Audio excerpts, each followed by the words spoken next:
Hello student, आप सभी का स्वागत है हमारे यूट्यूब चैनल में। तो आज हम बात करेंगे बेसिक एग्रीकल्चर फर्स्ट के अंतर्गत आपका एक टॉपिक है प्लांट प्रोटेक्शन, पादप सुरक्षा। तो आज इसके बारे में बात करेंगे, प्लांट प्रोटेक्शन के बारे में, पादप सुरक्षा। तो क्या होता है पादप सुरक्षा के अंतर्गत, क्या क्या आएगा। तो पादप सुरक्षा के अंतर्गत कीट नियंत्रण हो गया आपका, पादप रोग नियंत्रण हो गया, खरपतवार नियंत्रण, पादप परजीवी नियंत्रण। तो जानते हैं पादप सुरक्षा का क्या अर्थ है, इन सब के बारे में पढ़ना है हमें। तो सबसे पहले जान लेते हैं पादप सुरक्षा का क्या अर्थ है। तो पादप सुरक्षा का अर्थ होता है विभिन्न प्रकार की फसलों, फल वाली फसलें हों चाहे बागवानी फसलें हों, कैसी भी फसलें हों, किसी भी प्रकार की फसलें हों, चाहे सीरियल मिलेट्स वाली क्रॉप हो, चाहे आयल वाली क्रॉप्स हो, या फल वाली क्रॉप्स हो, या सब्जी वाली क्रॉप्स हो, किसी भी प्रकार की फसलें हैं। और जैसे भंडारित अनाज को जो क्षति पहुंचाने वाले कीट होते हैं या रोग होते हैं या खरपतवार होते हैं या अन्य किसी प्रकार के चीजें हैं, अन्य किसी प्रकार के पदार्थ जो कि उसमें पाए जाते हैं, जैसे बहुत सारे सीड होते हैं वो रोग ग्रसित होते हैं या पौधे हैं, तो उनसे उनको उनसे बचाव या उनको कम करना या उनको नष्ट करना ही क्या कहलाता है, आपका प्लांट प्रोटेक्शन कहलाता है, पादप सुरक्षा कहलाता है। तो पादप सुरक्षा के जो उपाय हैं निम्नवत हैं, यानी कि अब हम पढ़ेंगे प्लांट प्रोटेक्शन के अंतर्गत क्या उपाय होते हैं, इनके प्रोटेक्शन के क्या उपाय होते हैं, इनको कैसे नियंत्रित किया जा सकता है। तो जो कि निम्नवत है, जैसे कि कीट नियंत्रण, पादप रोग नियंत्रण, खरपतवार नियंत्रण, पादप परजीवी नियंत्रण। कीट नियंत्रण के अंतर्गत कीटों का नियंत्रण किया जाएगा। जैसे कीट, बहुत सारे कीट होते हैं, बीटल हो गया, सुंडी हो गई, ग्रब हो गया, तो इस तरह से बहुत सारे कीट होते हैं। पादप रोग नियंत्रण में जैसे कि फंगस के द्वारा होता है डिजीज, बैक्टीरिया के द्वारा होता है डिजीज, बहुत सारे होते हैं। फिर खरपतवार नियंत्रण पढ़ेंगे। खरपतवार नियंत्रण से तात्पर्य ये है कि जैसे कि हमारी क्रॉप में कोई खरपतवार आ जाता है तो हमारी जो मेन क्रॉप होती है वो कमजोर हो जाती है, क्योंकि खरपतवार जो है आपकी मुख्य फसल के प्रति स्पर्धा करने लगता है। इसलिए जो हमारी मेन क्रॉप होती है वो कमजोर होती जाती है, तो यील्ड कम होती है, इसलिए हमारी फसल असुरक्षित रहती है। तो यहाँ पर हमको पढ़ना वही है कि प्लांट प्रोटेक्शन, पादप सुरक्षा। फिर उसके बाद पादप परजीवी के अंतर्गत हम पढ़ेंगे आगे, देखते हैं।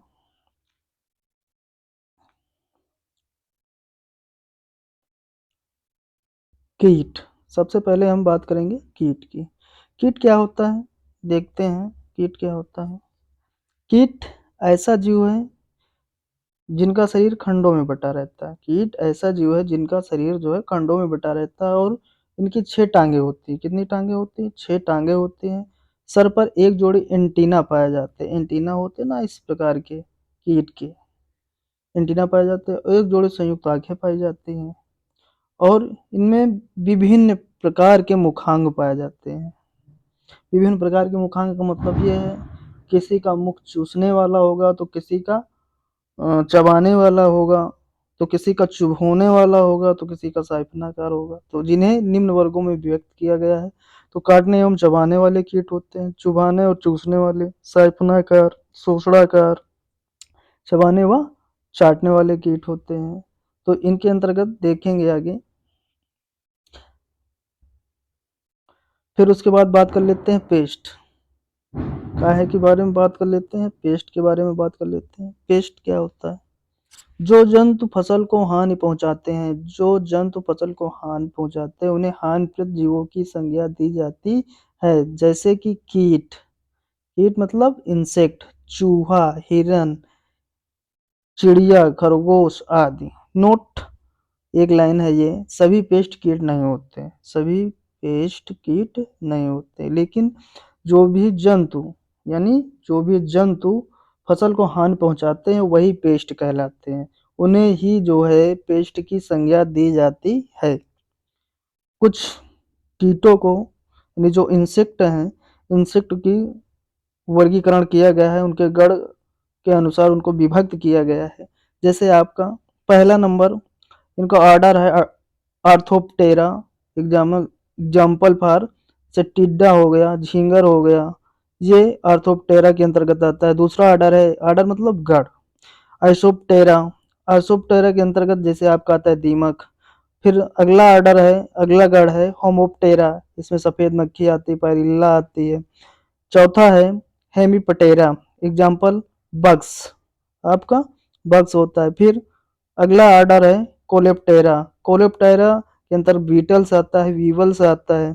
फिर अगला ऑर्डर है लेपिडोप्टेरा, इसमें तितली आती है, मौत आता है। फिर नेक्स्ट है ऑर्डर हाइमेनोप्टेरा। अगला ऑर्डर है हाइमेनोप्टेरा, इसके अंतर्गत मधुमक्खी आती है। फिर अगला ऑर्डर है डिप्टेरा, इसके अंतर्गत मच्छर आता है और मक्खी आते हैं। ये कुछ थे गण जिनके अंतर्गत फॉर एग्जाम्पल कीट थे। फिर उसके आगे बात करते हैं हानि पहुंचाने के आधार पर। इसके आधार पर, हानि पहुंचाने के आधार पर कीटों का वर्गीकरण। तो हानि पहुंचाने के आधार पर कीटों का वर्गीकरण, तो कुछ कीट मृदा के अंदर रहते हैं, जैसे कि मृदा के अंदर रहते हैं, कुछ मृदा के ऊपर रहते हैं। तो मृदा के अंदर जो रहते हैं वो किस प्रकार हानि पहुंचाते हैं, वो देखते हैं जो जड़ों को खाते हैं, यानी जो मृदा के अंदर रहेंगे जड़ों को ही खाएंगे, स्वाभाविक सी बात है। ऊपर तो तना होता है, पूरा पौधा होता है, तो मृदा के अंदर रहने वाले कीट जड़ों को खाते हैं, जैसे दीमक, कटुआ, सफेद लट, धान की सुंडी। फिर मृदा के ऊपर रहने वाले कीट, इनको निम्न वर्गों में विभक्त किया गया, इनको निम्न वर्गों में विभक्त किया गया है। जैसे कि पहला दिया गया है पत्ती खाने वाले कीट।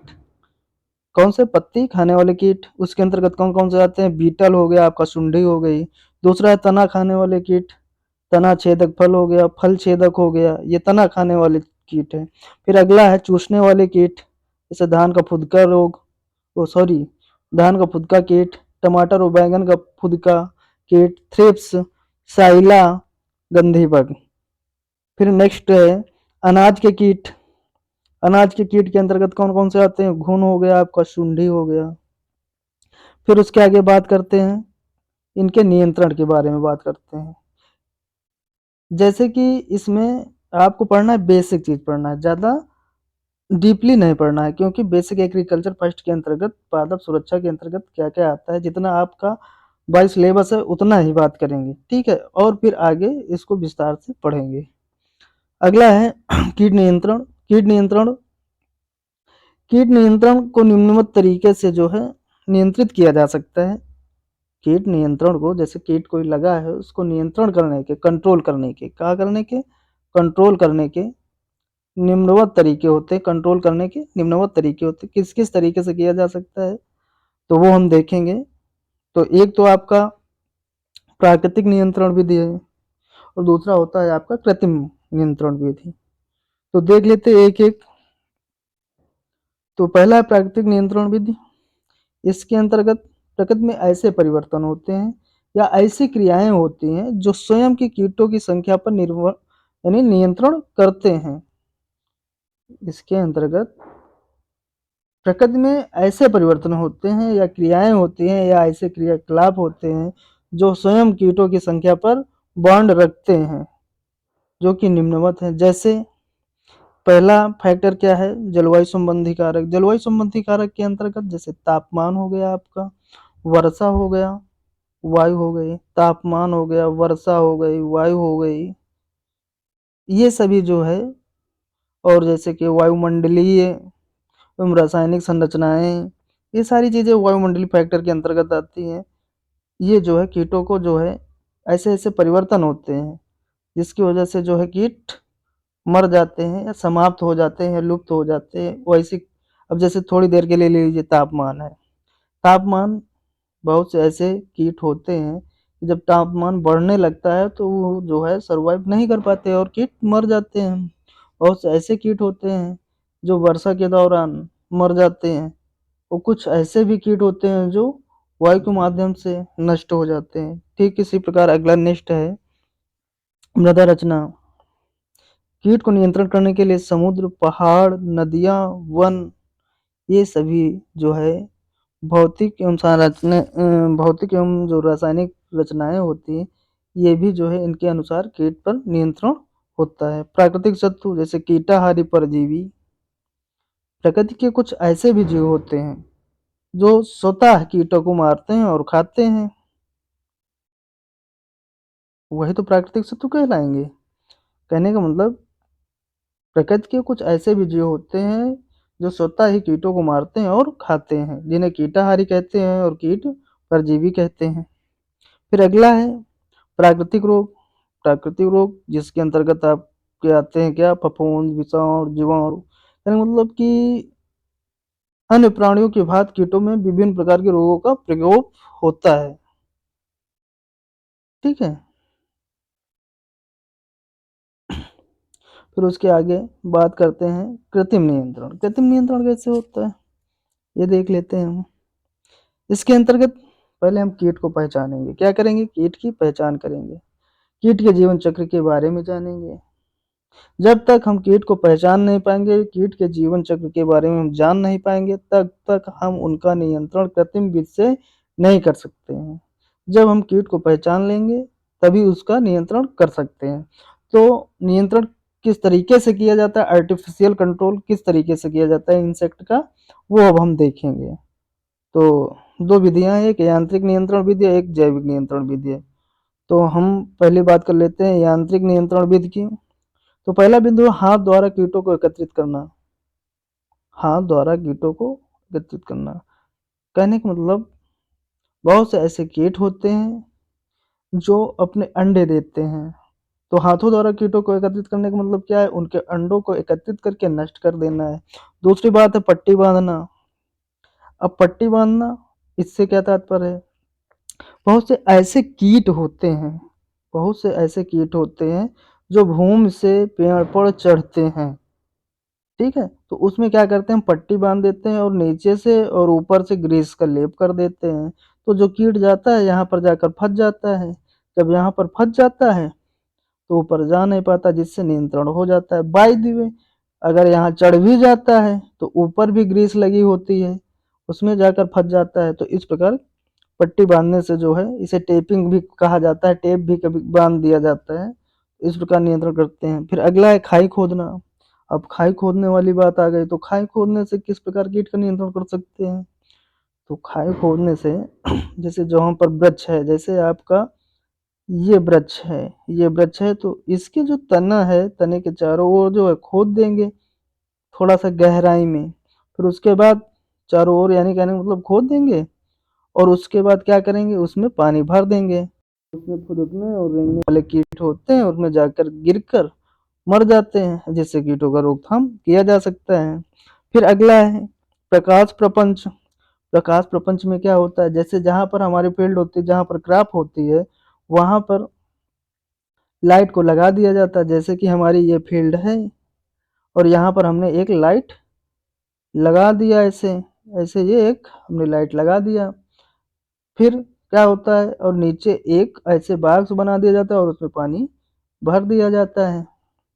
तो जब रात में लाइट जलती है तो जो कीट लाइट को देखकर अट्रैक्ट होते हैं, तो क्या होता है, वो उसी के पास इकट्ठा होने लगते हैं। जब इकट्ठा होने लगते हैं तो नीचे जो पानी वाला बॉक्स होता है उसमें गिरते जाते हैं और मरते जाते हैं।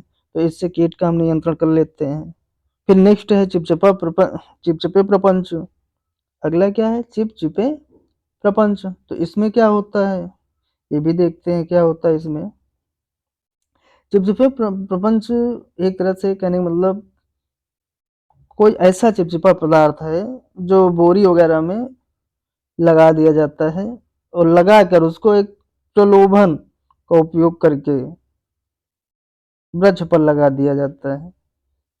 कहने का मतलब कुछ ऐसी चीजें लगाई जाती है जिससे कि कीट अट्रैक्ट होता है और चिपचिपा पदार्थ होता है, जब कीट उसकी ओर आता है तो उसमें चिपक जाता है। इस प्रकार भी कीट का नियंत्रण किया जाता है। फिर उसके बाद बात करते हैं जैविक नियंत्रण की। जैविक नियंत्रण के अंतर्गत पहला है आपका परजीवी प्रोटोजोआ। कौन सा है पहला? परजीवी प्रोटोजोआ।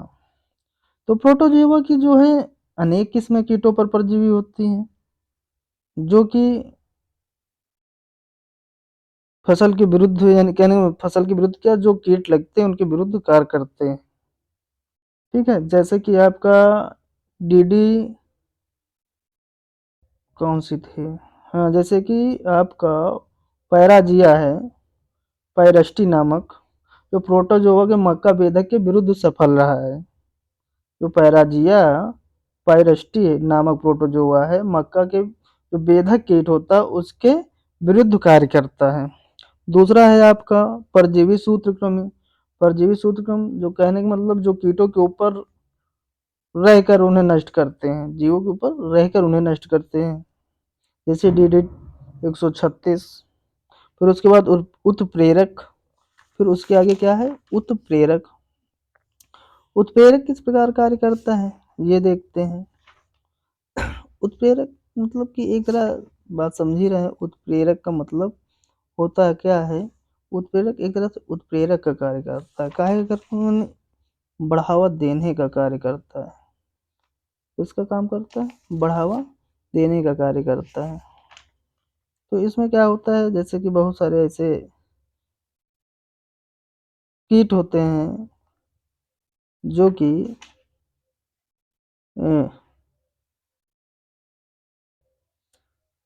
उत्प्रेरक से तात्पर्य यह है कि ऐसे पदार्थ प्रयोग किए जाते हैं जिनकी ओर जीव आकर्षित होते हैं, यानी कीट आपके आकर्षित होते हैं, और उसके आसपास ऐसा प्राविधान बना दिया जाता है कि उस घेरे में आकर उनके अगल बगल ऐसे जाल साजिश बना दी जाती है कि वहाँ पर कीट आता है, आने के लिए उत्प्रेरक किया जाता है उसको, यानी कि आकर्षित किया जाता है। उत्प्रेरक मतलब जैसे कि आग में घी डालना उत्प्रेरक का कार्य करता है, उसी प्रकार कुछ ना कुछ ऐसे मटेरियल डाले जाते हैं जो उत्प्रेरक को, कीट को आकर्षित करते हैं, और आसपास जो है पानी हो गया या कोई ऐसा चिपचिपा पदार्थ होता है जिसको डाल दिया जाता है, जिससे आकर उसमें कीट नष्ट हो जाते हैं। तो ये कुछ ऐसे कीट नियंत्रण था। Thank you.